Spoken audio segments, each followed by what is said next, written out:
Bonjour à tous, aujourd'hui nous allons suivre un tutoriel pour remplacer le haut-parleur externe sur l'iPhone 11 Pro. Attention, il y a deux haut-parleurs externes sur l'iPhone 11 Pro. Il s'agit là du haut-parleur principal qui est situé à droite du connecteur de charge. Vous retrouverez la pièce en vente sur notre site internet. Elle vous sera livrée avec le patron d'aide au montage qui va vous aider à suivre le tutoriel. N'oubliez pas également de commander le kit d'outils spécial iPhone. Vous le retrouverez également en vente sur le site. Et enfin, la pièce est également vendue dans le kit complet de réparation qui comprend en plus du haut-parleur externe, le kit d'outils, le joint d'étanchéité, les stickers de batterie ainsi que le patron en version adhésif. En commandant ces pièces sur notre site internet, vous bénéficiez d'une assistance technique gratuite par chat, par téléphone, également par mail et vous bénéficiez également de 10% de remise avec le code YouTube. C'est une réparation qui est assez facile. La difficulté est notée 2,5 sur 5. Il faut compter environ 30 minutes pour remplacer le haut-parleur externe sur l'iPhone 11 Pro. Si vous n'êtes pas sûr d'avoir un 11 Pro, rendez-vous dans les réglages de votre téléphone et vérifiez que le numéro de modèle corresponde bien au numéro indiqué sur la vidéo. Et bien sûr, comme avant chaque réparation, pensez bien à éteindre le téléphone, donc bouton power et bouton volume plus, et ensuite on éteint le téléphone et on retire également le rack de la carte nano SIM qui est situé sur le côté du téléphone. Nous allons pouvoir commencer tout de suite par la première étape, par l'ouverture de l'iPhone 11 Pro. Pour cela, nous allons commencer par retirer les deux vis qui sont à droite et à gauche du connecteur de charge. Ce sont des vis Pentalob et elles sont notées A1 et A2 sur le patron d'aide au montage. Pensez bien à repositionner tous les éléments sur le patron d'aide au montage ou le patron magnétique qui est vendu également en option sur notre site internet. Et maintenant, nous allons devoir chauffer l'écran pour pouvoir l'ouvrir plus facilement. C'est facultatif, mais vous aurez plus de facilité à l'ouvrir si l'écran est légèrement chauffé à l'aide d'un sèche-cheveux ou d'un décapeur thermique. Ensuite, on vient positionner la ventouse sur le bas de l'écran et on va insérer le médiator troué entre la vitre et le châssis pour créer un point d'insertion, tout en tirant bien sûr sur la ventouse. Une fois que nous avons inséré le médiator en métal et que nous avons créé le point d'insertion, on vient remplacer le médiator en métal par les deux médiators en plastique. Et enfin, on vient insérer la spatule en plastique entre la vitre et le châssis et on va tout simplement faire glisser la spatule en plastique en faisant levier.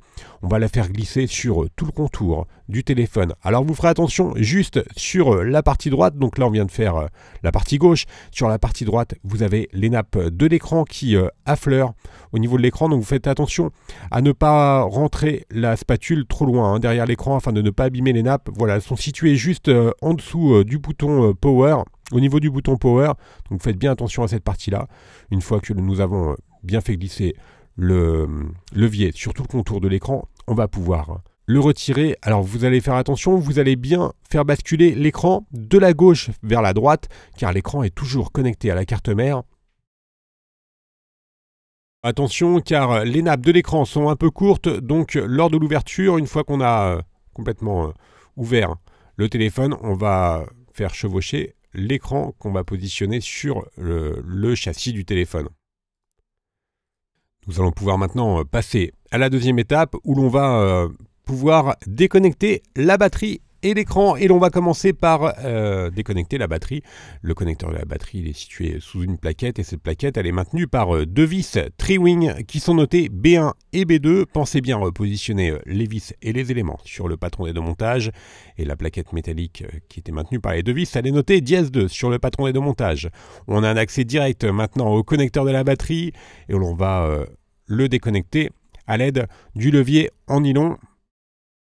On va pouvoir ensuite déconnecter les nappes de l'écran. Les nappes de l'écran, elles sont situées sous une plaquette métallique qui est maintenue par les vis numérotées C1 à C6. Ce sont des vis Tri-Wing. Alors on a mis l'écran à 90 degrés pour avoir un accès plus aisé aux différentes vis. On enlève donc les 6 vis notées C et ensuite nous allons retirer la plaquette métallique notée dièse 3 et qui protège la carte mère et les différentes nappes, dont les deux nappes de l'écran et également la nappe de la caméra du haut-parleur interne. On va commencer par déconnecter les deux nappes de l'écran, donc c'est un écran OLED. Et enfin en dernier, la nappe de l'écouteur interne qui fait également office de haut-parleur. Alors pour rappel, hein, il y a 2 haut-parleurs, un sur l'écran et le principal qui est en bas à droite, et c'est celui qui nous intéresse dans cette réparation. Et pour pouvoir l'enlever, on va devoir retirer les vis notées E1 à E4. Ce sont des vis Tri-Wing. Elles maintiennent une plaquette métallique qui est notée dièse 6 sur le patron d'aide au montage. Et on a un accès maintenant en direct à tous les connecteurs. Et pour pouvoir retirer le module haut-parleur, on va retirer également les vis notées H1, H2 et H3. Une fois que l'on a retiré ces 3 vis, on va pouvoir déconnecter le haut-parleur externe. Et ensuite, on vient tout simplement faire levier avec le levier en nylon. Et l'on va pouvoir retirer le haut-parleur externe principal. Et la partie démontage sera bien sûr terminée. On va passer au remontage. Nous allons donc prendre le nouveau bloc haut-parleur. On va le repositionner sur son emplacement d'origine. Et l'on va bien sûr le reconnecter. Nous allons remettre les 3 vis notées H1, H2 et H3 qui le maintiennent. Pour rappel, H2, H3, des vis cruciformes et H1, une vis avec une empreinte plate. On remet la plaquette métallique notée dièse 6 qui maintient les différents connecteurs. Donc on retrouve bien sûr le connecteur du haut-parleur, également le connecteur du Taptic Engine. Le Taptic Engine que vous voyez sur la gauche qui est en fait un vibreur amélioré. On remet donc les 4 vis Tri-Wing qui maintiennent la plaquette. Et ensuite, nous allons pouvoir nous intéresser à la pose du joint d'étanchéité. Il faut savoir que vous n'êtes pas obligé de changer le joint d'étanchéité, on vous le conseille. Si vous voulez le changer, vous êtes obligé bien sûr de nettoyer au préalable le châssis du téléphone. On vient ensuite reprendre le nouveau joint d'étanchéité. On retire la première protection des adhésifs, donc avec une languette qui dépasse, et ensuite nous allons avoir un gabarit qui va nous permettre de bien positionner le joint sur tout le contour du châssis de l'iPhone. Une fois que le joint est correctement positionné, on vient l'appliquer en utilisant la spatule. Voilà, on va faire un appui sur tout le contour. On retire le gabarit, et enfin, dans un dernier temps, on va retirer délicatement les stickers qui recouvrent le joint d'étanchéité. Alors attention à l'étanchéité de votre téléphone. Quand vous avez fait une réparation, les stickers doivent être parfaitement posés pour conserver l'étanchéité de celui-ci. On vous conseille d'être très prudent. On peut maintenant repositionner l'écran et l'on vient reconnecter les 3 nappes de l'écran. Donc la nappe de l'écran OLED, du tactile et de l'écouteur interne qui fait également office de haut-parleur. Vous avez le deuxième haut-parleur, comme je vous l'indiquais, qui est également présent au niveau de la grille de l'écouteur de l'écran.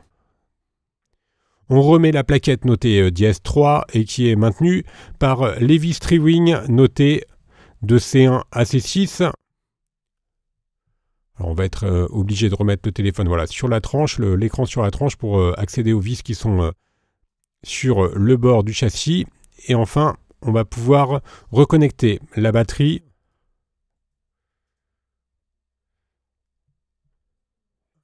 Et l'on va remettre la plaquette métallique notée dièse 2 qui